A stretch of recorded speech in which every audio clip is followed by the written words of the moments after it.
हमारा ये ईमान है या नहीं कि मेरा खुदा सच्चा है, बेशक हमारा नबी सच्चा है, हमारा दीन सच्चा है, कुरान सच्चा है। जब तुम्हारा यकीन है कि मेरा खुदा सच्चा, मेरा दीन सच्चा, मेरा कुरान सच्चा, मेरा नबी सच्चा, तो फिर मेरे अजीजों सर झुकाकर नहीं, सर उठाकर जियो। बेशक सुभान अल्लाह। और तुम्हें हुजूर अकरम सल्लल्लाहु ताला अलैहि वसल्लम के अखलाक पर कभी शर्म नहीं आनी चाहिए। कोई टोपी पर, कोई दाढ़ी पर ताने मारता है तो उसको नजरअंदाज करो, इसलिए कि मरने के बाद इस कीड़े को मुंह नहीं दिखाना है, आमिना के लाल को मुंह दिखाना है। सुभान अल्लाह। ताना देता है तो देकर मर जाएगा, हमें फर्क नहीं पड़ता, हमारे लिबास से जलते हो तो और जलो, मरो। इसलिए कि जिसकी किस्मत में यहाँ भी जलना वहाँ भी जलना, और अल्हम्दुलिल्लाह सुन्नियों की किस्मत में यहाँ भी खुशियाँ हैं वहाँ भी खुशियाँ। हम यहाँ पर हुजूर पाक का जिक्र कर रहे हैं और खुशहाल हैं, अल्हम्दुलिल्लाह खुशहाल हैं, इसलिए कि मुझे पता है हमारी हैसियत क्या है। खुशहाल हैं, आप भी हैं, हम हैं। ये छोटी मोटी शिकायतें तो सब करते हैं आप, कि बीमारी है, घर में खाना पानी नहीं है, धंधा नहीं चल रहा है, बिजनेस नहीं चल रहा है, सब लॉस में है, जॉब नहीं है, सब शिकायतें तुम्हारी है, हमें पता है। मेरे अजीजों, हम तो बार बार ये रोना रोते हैं, हम बड़ी कमजोर कौम हैं, हम बड़ी कमजोर कौम हैं, हम बड़ी कमजोर कौम हैं। लेकिन मीडिया के दज्जाली कुत्ते बार बार भौंक भौंक कर बताते हैं तुम कुछ हो, तुम कमजोर नहीं हो। 24 घंटे हम पर डिबेट होता है कि नहीं होता है? कुल मिलाकर हम पर ही डिबेट। अरे मियाँ, यहाँ तो इलेक्शन भी कैंपेनिंग के लिए हम हैं, हमारे मुद्दे को लेकर के ही सबको लड़ाना है, सबके दरमियान। मैं आपसे ये कहता हूँ, ये बातें यूं ही नहीं, वो बार बार तुम्हें भौंक कर बता रहे हैं तुम कुछ हो, लेकिन तुम कहते हो नहीं मैं कुछ नहीं हूं, हम कमजोर हैं, वो कहते हैं नहीं कमजोर नहीं, तुम कुछ हो। एक तरफ तो कहते हैं कुछ नहीं है, सब बिखरे हुए लोग हैं, पंचर पुत्र भी कहते हैं, लेकिन फिर हम उनसे कहते हैं मियाँ पंचर पुत्र है तो 24 घंटे डिबेट हम पर क्यों करते हो? डर किस बात का है? किस बात का डर है? क्या दूसरी और कौमें नहीं हैं जिसको निशाना बनाओगे? अरे 70 कौमें मौजूद हैं, लेकिन हमें पता है तुम्हारी आंखों में अगर कोई चुभता है तो गुलाम मुस्तफ़ा ही है, इसलिए कि उन्हें भी तारीख पता है। ये अगर निकल पड़े हैं सहरा से बगैर चप्पल के, पैबंद लगे कपड़ों से, तो कैसर और किसरा को भी धूल चटा सकते हैं। वह दुनिया की सुपर पावर ताकतों को घुटने टेकने पर मजबूर करने वाली कौम, वो उमर बिन खत्ताब के शागिर्द थे, सहाबाए कराम थे। दुनिया को तारीख पता है कि ये जिस दिन पढ़ने लग गए खालिद बिन वलीद को, जिस दिन ये पढ़ने लग गए सलाहुद्दीन अय्यूबी को, जिस दिन इनको कोई कहने लग गया कि तुम्हारा कोई शिहाबुद्दीन गौरी भी था, तुम्हारा कोई औरंगजेब भी था, तो फिर ये मुर्दा और मुरझाई हुई कौम दोबारा उठने लग गई तो अच्छे अच्छों की नींद हराम हो सकती है। इसीलिए कहा जाता है मुसलमानों के मोहल्ले में नशा बांटो, मुसलमानों को नशा करवाओ, नशा बेचने वाले यही, नशा करने वाले यही, इसलिए कि ये जब तक नशा में रहेंगे हम सुकून से रहेंगे, और जिस दिन ये उठ गए तो दूसरों के सुकून के लाले पड़ जाएंगे। इसलिए मेरे अजीजों, मैं तुम्हें बेदार करने के लिए आया हूं और दुनिया की नजरों में खटकता रहूंगा, लेकिन मेरे पास जितना भी वक्त मौजूद है मैं खामोश नहीं रहूंगा इंशाअल्लाह अज़ीज़। कल को भी अगर मेरी फांसी हो जाए मुझे इस बात की परवाह नहीं है, दुनिया से जाएंगे। हमारे एक के मर जाने के बाद उन कुत्तों से कहता हूं कि इसको ये मत समझ लेना कि इस्लाम खत्म हो जाएगा, मुझ जैसे 1000 कट भी जाएं तब भी हम नारा यही लगाएंगे, इस्लाम जिंदा होता है हर करबला के बाद। नारे तकबीर, नारे रिसालत, शहंशाह खिताबत, शेरे हिंदुस्तान सलमान मुफ्ती सलमान हजारी साहब किबला। सुभान अल्लाह, सुभान अल्लाह। मेरे अजीजों, बात आज ईमान की है। मैंने आज तक किसी तकरीर में किसी को असलहा उठाने की बात नहीं की, मैंने कभी किसी को बंदूक, बारूद, चाकू, तलवार की बात नहीं की और ना ही हमें जरूरत है। मेरे अजीजों, हम तो चाहते हैं कि तुम इश्क रसूल का जामा पहन लो, हुजूर की मोहब्बत का लिबास पहन लो।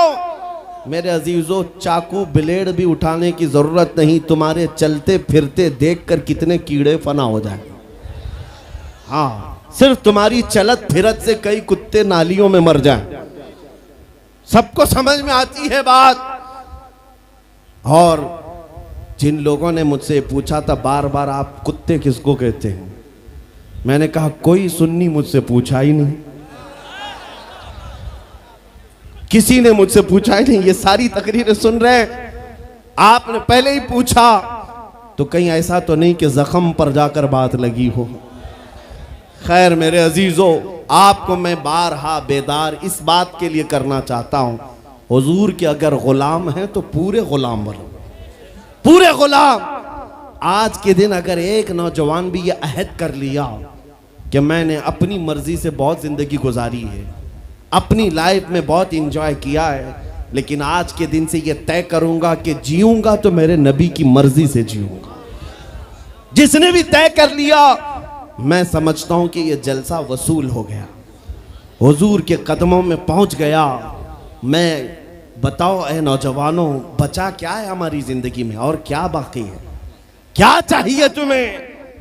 पूरी दुनिया तुम नाक रगड़ रगड़ कर हासिल कर भी लिए तो एक दिन तो मौत आनी है, एक दिन तो दुनिया से जाना है, सारी दौलत छोड़कर जाओगे, इस बात पर सबका यकीन है। तुमने खुद अपने हाथों से कितने मुर्दे दफनाए, तुमने कितने लोगों की कब्रों को खुद अपने हाथों से बंद किया। आज जो ये आंखें खुली हैं अचानक बंद कर दी जाएंगी, ये धड़कनें रुक जाएंगी, तुम हाथ पैर भी नहीं उठा सकते, और ये पूरे लोग उठाकर तुम्हें इतनी छोटी कब्र में डाल कर आते हैं जहां करवट लेने की भी जगह नहीं, सांस और हवा के लिए कोई रोशनदान नहीं, खिड़की नहीं। इतने घने अंधेरे के अंदर तुम तन्हा होते हो। उस कब्र के मुतालिक सोचो, वहां मुनकर नकीर जिसके बारे में पूछ रहे होंगे वो ताजदार मदीना की जात होगी। हुजूर के बारे में तुमसे पूछा जा रहा है कि तुम उनके बारे में क्या कहते थे। इसलिए सुन्नियों, आज ही हम तैयारी क्यों ना कर लें कि कल को कब्र में हमसे फरिश्ते पूछें इनके बारे में क्या कहते थे, तो वहां पुकार कर नकीरैन से कहना, तुम पूछ रहे हो इनके बारे में क्या कहते थे, अरे मर के पहुंचा हूं यहां इस दिलरुबा के वास्ते। सुभान अल्लाह, सुभान अल्लाह। मर के पहुंचा हूं यहां इस दिलरुबा के वास्ते, है शबे गौर भी उसी गुल से मुलाकात की रात। अजीजा ने गिरामी वकार, आज ले उनकी पनाह, आज मदद मांग उनसे, कल न मानेंगे कयामत में अगर मान गया। सिर्फ मैं तुम्हारे उन अखलाक की बात कर रहा हूं, बड़े दर्द दिल से कह रहा हूं। आ जाओ वापस उस नुक्ते पर जहां मेरे नबी ने हमें छोड़ा था, आ जाओ उस रास्ते पर जिस पर चलने वालों पर अल्लाह ने इनाम नाजिल किया है। आपको पता है वो सहाबा कराम, ताबईन और औलिया कामिलीन का रास्ता था कि जिनके बारे में इकबाल ने कहा, दी अजाने कभी यूरोप के कलीसाओं में तो कभी अफ्रीका के तपते हुए सहराओं में, दश्त तो दश्त है दरिया भी न छोड़े हमने, बहरे जुल्मात में दौड़ा दिए घोड़े हमने, आ गया ऐन लड़ाई में गर वक्त नमाज, किबला रूहों के जमीन बोस हुई कौम हिजाज। एक ही सब में खड़े हो गए महमूद अयाज, न कोई बंदा रहा न कोई बंदा नवाज। यह हमारी तारीख थी, यह हमारी तारीख थी, मोहम्मद अरबी सल्लल्लाहु ताला अलैहि वसल्लम के गुलामों की तारीख थी। वो जिस जगह जाते थे परचम इस्लाम लहराते थे, जहां चल पड़े हवाओं का रुख मोड़ दिया, आंधियों को तोड़ दिया, समंदरों में रास्ता बना लिया, अरे दरिया दजला में घोड़े दौड़ा दिए। ये नबी पाक के गुलाम थे, दुनिया उनसे खौफजदा थी। क्या था उनका नारा? उनका नारा ये था, टल न सकते थे जंग में अगर अड़ जाते थे, पांव शेरों के मैदान से उखड़ जाते थे, अरे हक से सरकश हुआ कोई तो बिगड़ जाते थे, तेग क्या चीज है हम तोप से भी लड़ जाते थे। नारे तकबीर, नारे रिसालत, देखो देखो कौन आया, देखो देखो कौन आया। तवज्जो की बात है, हम उस कौम के वारिसीन में से हैं दुनिया जिनकी तारीख जानती है। आपको पता है अंग्रेज तारीख दान है, अंग्रेज है, उसका कोई ताल्लुक मेरे दीन से नहीं, लेकिन तारीख लिखने में उसने ये बात लिखी कि मैंने ऐसा जर्नेल देखा ही नहीं जैसा सलाहुद्दीन था, इसलिए कि उसके जज्बे जैसा मैंने एक भी जर्नल देखा नहीं। एक बार का वाकया लिखा है कि 12,000 की फौज थी सलाहुद्दीन के साथ, 12,000 की फौज थी सलाहुद्दीन अय्यूबी के साथ, और जिस वक्त वो मैदान में उतरा मुकाबिल में सलीबियों की तादाद 4 लाख की थी, 4 लाख की थी। 4 लाख की तादाद देखकर ना वो घबराया ना भागा, पलटकर अपनी फौज से पूछा क्या मशवरा है तुम्हारा, मुकाबिल में उतरे या नहीं उतरे।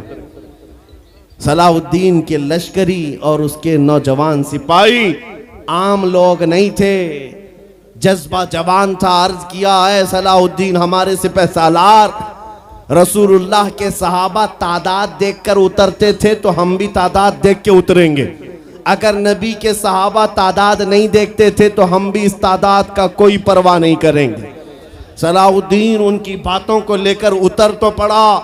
तारीख लिखने वाला अंग्रेज आदमी है, कहता है मुकाबला कर लेना और बात होती है, लेकिन 4 लाख को तितर बितर करके रख देना तारीख की अलग बात होती है। सलाहुद्दीन के इस कारनामे के बाद वो अंग्रेज तारीखदान कहता है हमारे इलाकों में हाल ये हो गया था, हमारे यहाँ की माएँ अपने बच्चों को थपकियां देकर सुलाती थी और ये कहती थी कि बेटा सो जा नहीं तो सलाहुद्दीन आ जाए। सुभान अल्लाह, सुभान अल्लाह। ये मैं इसलिए बातें अर्ज कर रहा हूँ कि सलाहुद्दीन अय्यूबी की ताकत वो उनकी अपनी बॉडी की ताकत नहीं थी, वो ना ही किसी जगह से वर्जिश करके हासिल की हुई ताकत थी।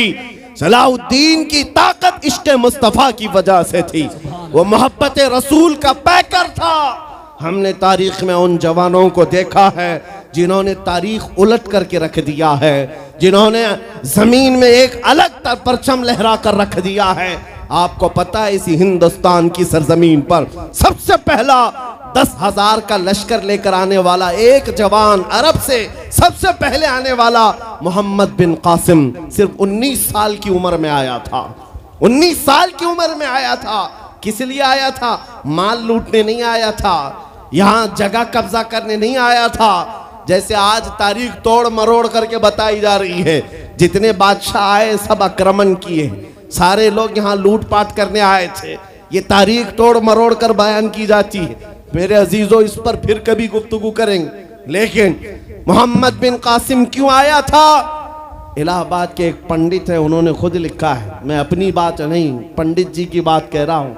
उस वक्त हालात ऐसे हो गए थे कि चंद औरतें, मुसलमान औरतें जो श्रीलंका की सरजमीन से हज के लिए जा रही थी, उस वक्त राजा दाबिर सिंह उसके कुछ गुंडों ने इन औरतों को पकड़ लिया, उनकी इज्जत लूटी, उनका माल लूटा, उनको कैदी बनाया। उन औरतों ने उस वक्त पुकार कर कहा था कि कोई है जो हमारी इज्जत बचाएगा। कोई तिजारत करने वाला बाहर से आया हुआ ताजिर बात सुन करके अरब गया। अरब में जाकर गवर्नर जो था उसके सामने वाकया बयान कर रहा था। 19 साल का जवान मोहम्मद बिन कासिम वहां से गुजर रहा था। उसने इतना वाकया सुना कि हिंद की सरजमीन पर कुछ हमारी बहनों की इज्जत लूटी जा रही है। वहीं खड़े होकर उसने कहा लब्बैक या उख्ती, ऐ मेरी बहन मैं तेरी इज्जत की हिफाजत के लिए आ रहा हूं। वहां से पुकारा अपने चचा जो गवर्नर था उस वक्त, उससे 10,000 का लश्कर लेकर के सबसे पहले यहाँ आने वाला मोहम्मद बिन कासिम किस लिए आया था? माल लूटने के लिए नहीं, औरतों की इज्जत बचाने के लिए आया था। हिंदुस्तान की सरजमीन पर कदम रखा और उसके बाद सामने मुकाबिल में फौरन जंग के लिए नहीं आया।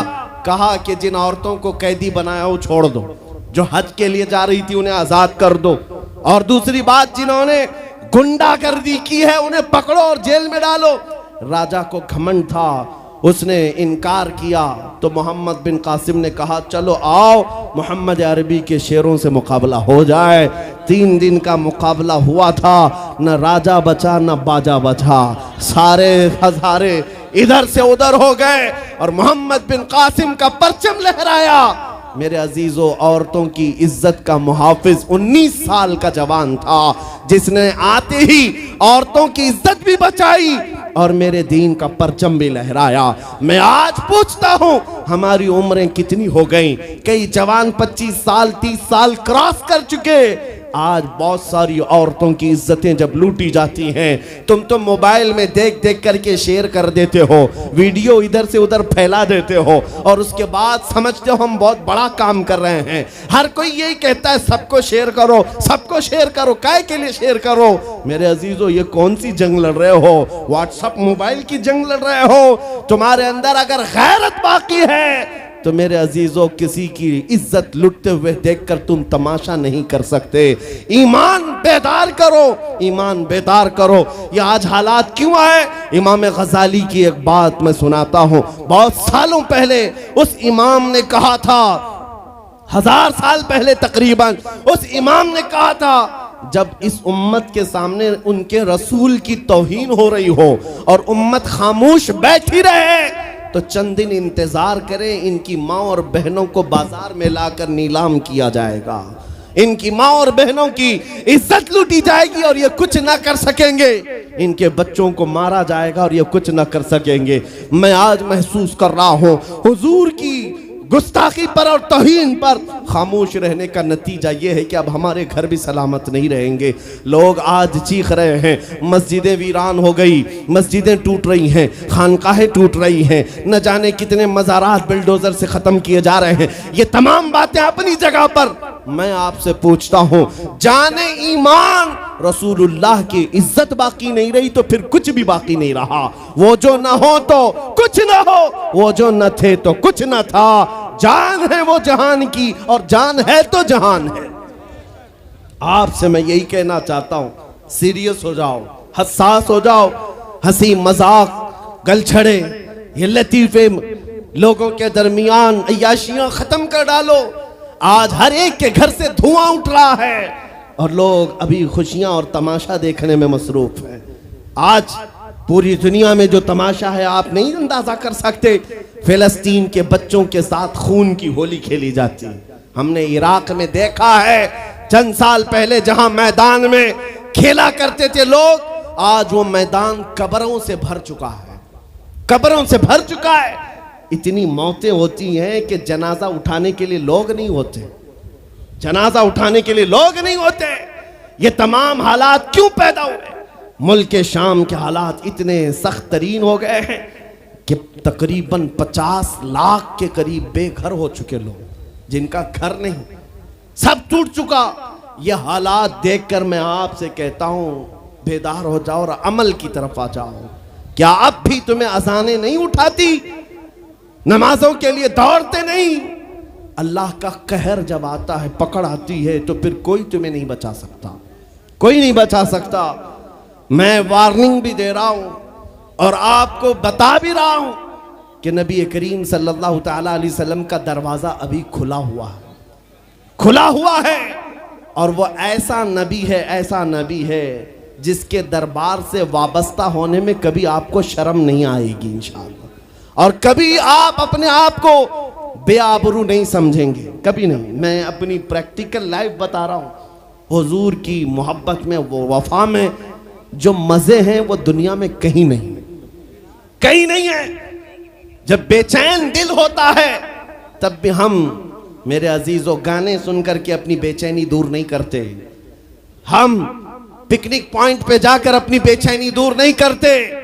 जब ज्यादा बेकरारी हो तो यही कहते, उनके निसार कोई कैसे ही रंज में हो, जब याद आ गए हैं सब गम भुला दिए हैं, उनकी महक ने दिल के गुंचे खिला दिए हैं, जिस राह चल दिए हैं कूचे बसा दिए हैं। हुजूर को याद कर लेते हैं, बेचैनी दूर होती है, बेकरारी दूर होती है। आपको मैं ये बात कहना चाहता हूं, हुजूर की वफा में जो इज्जत है वो कहीं नहीं है, हुजूर की गुलामी में जो इज्जत है वो कहीं नहीं। आज आपके दरमियान मैं यहाँ आया हूँ, फतेहपुर सिकरी पहली मर्तबा, लेकिन तुम्हारा जोश और जज्बा मेरे अजीज़ों, रात के 12 बजे के बाद मुझ जैसे एक अदना तालिब इल्म के इस्तकबाल के लिए अगर इतना मजमा खड़ा है, जो खड़ा है, जिसको जगह नहीं वो भी, जिसको जगह है वो भी, क्यों कोई बड़े पार्टी का नेता आया है? क्या किसी गवर्नमेंट का ओहदेदार आया है? नहीं, सबको यहां पता है कोई नेता नहीं आया, हुजूर का एक गुलाम आया। हमारी आज जो इज्जत है वो सिर्फ इसीलिए है, जब तक बिके न थे तो कोई पूछता न था। या रसूल अल्लाह, तुमने खरीद कर हमें अनमोल कर दिया। जब तक के मदीने से इशारे नहीं होते, रोशन मेरी किस्मत के सितारे नहीं होते। इसलिए आज से भी कहता हूं, बेदाम ही बिक जाइए बाजार नबी में, बेदाम ही बिक जाइए बाजार नबी में। अरे इस शान के सौदे में खसारे नहीं होते। नारे तकबीर, लब्बैक लब्बैक लब्बैक या रसूल अल्लाह, लब्बैक लब्बैक लब्बैक या रसूल अल्लाह। ताजदार खत्म नबूवत, ताजदार खत्म नबूवत। मैं अपनी गुफ्तगू को समेटते हुए बात अर्ज करता हूं, तुम्हारे यकीन को बढ़ाने के लिए कहता हूं, आज भी तुम्हें पता होना चाहिए, हमारे दर्द को कोई समझने वाला है तो आमिना का लाल है, वो मकीने गुंबद खजरा है, जो बेकसों का कस, जो बेसहारों का सहारा। उस रसूल पाक की आदत ही ये है, आता है फकीरों पे उन्हें प्यार कुछ ऐसा, खुद भीख दें और खुद कहें मंगते का भला हो। आपको मैं ये बात बार बार इसलिए कह रहा हूं कि तुम ये मांगना छोड़ दो, लोगों के यहाँ हाथ फैलाना छोड़ दो, उनकी नौकरी चाकरी करना छोड़ दो। मेरे मुर्शिद ताजु शरिया फरमाया करते, बुल हवस सुन सीमो जर की बंदगी अच्छी नहीं, बुल हवस सुन सीमो जर की बंदगी अच्छी नहीं, उनके दर की भीख अच्छी, सरवरी अच्छी नहीं।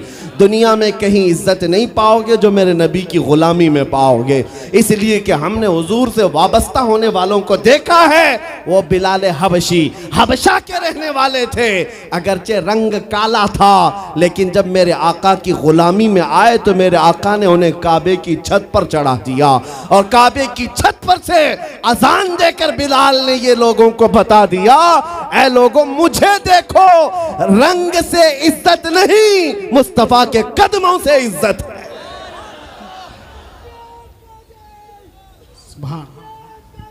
अजीजा ने ग्राम वकार, तवज्जो चाहता हूं, हुजूर की गुलामी में जो इज्जत है वो हमने देखी है। जो लोग सहाबाए कराम, जो सहाबाए कराम, सैयदना अमीरुल मोमिनीन उमर इब्न खत्ताब, जिनका हाल ये था 36 लाख स्क्वायर किलोमीटर पर तन्हा हुकूमत करते थे। उस वक्त मिस्र भी, शाम भी, यमन भी, इराक भी, फिलिस्तीन भी, अरब, ये 6 कंट्री पूरे मिलाकर तन्हा हजरत उमर की निगरानी में थे। और ऐसी निगरानी नहीं कि यहाँ बैठ करके बड़ी बड़ी मीटिंगें कर रहे हों और गरीब खस्ता हाल सो रहे हों। उस खलीफा इस्लाम का हाल ये था, वो मदीने में बैठकर खिलाफत कर रहा था, और बड़ी दूर एक औरत अपनी बेटी से कह रही है कि आज थोड़ा दूध में पानी मिला ले। बेटी कहती नहीं, खलीफा उमर बिन खत्ताब की खिलाफत है, उमर इब्न खत्ताब की खिलाफत है। घरों में तक उमर इब्न खत्ताब की निगरानी थी। ये कौन? उमर इब्न खत्ताब रज़ियल्लाहु ताला अन्हु, जिन्होंने लोगों का खून चूस करके हुकूमत की कुर्सी नहीं बिठाई। और दूसरी बात ये भी कि वो उमर सादा जिंदगी गुजारने वाले, उनकी सिक्योरिटी भी ऐसी नहीं थी कि रोल्स रॉयस लगी हुई हो, काली गाड़ियां आगे पीछे घूमती हों। मेरे अजीजों, उस उमर इब्न खत्ताब की बात कर रहा हूं। जब बैतुल मुक़द्दस फतह हो गया तो वहां से हजरत अबू उबैदा बिन जर्राह ने खत लिख करके भेजा कि लोगों की ख्वाहिश है उमर इब्न खत्ताब आप तशरीफ लाएं, बैतुल मुक़द्दस की चाबी आपके हाथ में दी जाएगी, आप तशरीफ लाएं। तो उमर इब्न खत्ताब रज़ियल्लाहु ताला अन्हु मदीने से चल पड़े। अपना एक गुलाम लेकर के, लेकिन गुलाम और खुद होने के बाद एक ही घोड़ा था। तय ये कर लिया गुलाम के साथ कि 1 मील मैं बैठूंगा तू चलेगा और दूसरे मील तू बैठेगा मैं चलूंगा। ये शान उमर इब्न खत्ताब रज़ी अल्लाह ताला अन्हु की। मैं क्यों कह रहा हूं अभी बताता हूं। और इस तरह से सफर कटता रहा। 1 मील खुद बैठते, 1 मील गुलाम बैठता था, क्योंकि उनके अदल के सामने किसी की नहीं चलती।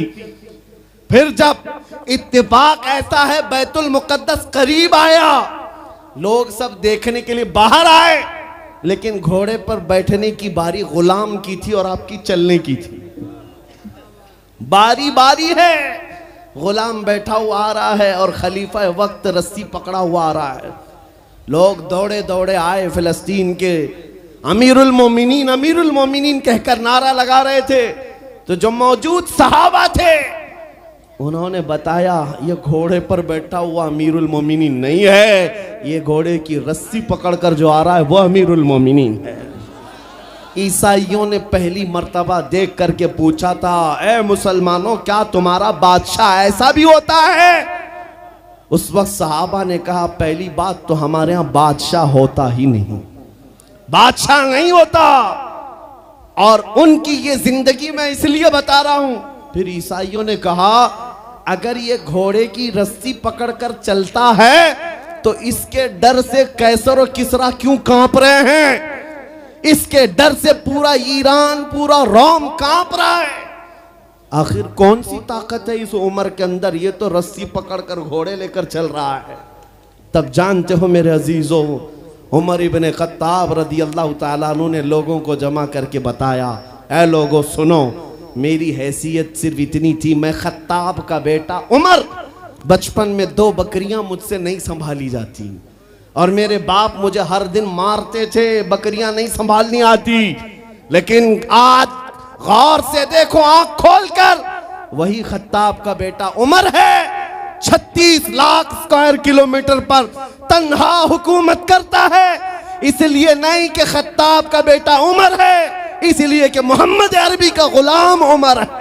नारे तकबीर, नारे रिसालत, मरहबा या मुस्तफा, मरहबा या मुस्तफा।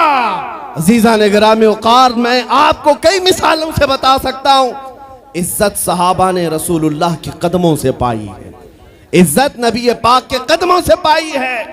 आज जिस जलसे में जाएं, आला हजरत, अभी अगर मैं पूछूं अरे भैया लीड खींच रही है भैया, स्टेज पे से नीचे आया, फालतू लोग सब लीड खराब हो रही है, वो खींच के। अरे भैया फालतू लोग नीचे आ जाए, इतने लोग बैठने से कोई फायदा नहीं है, पूरी लीड खींची जा रही है माइकों की।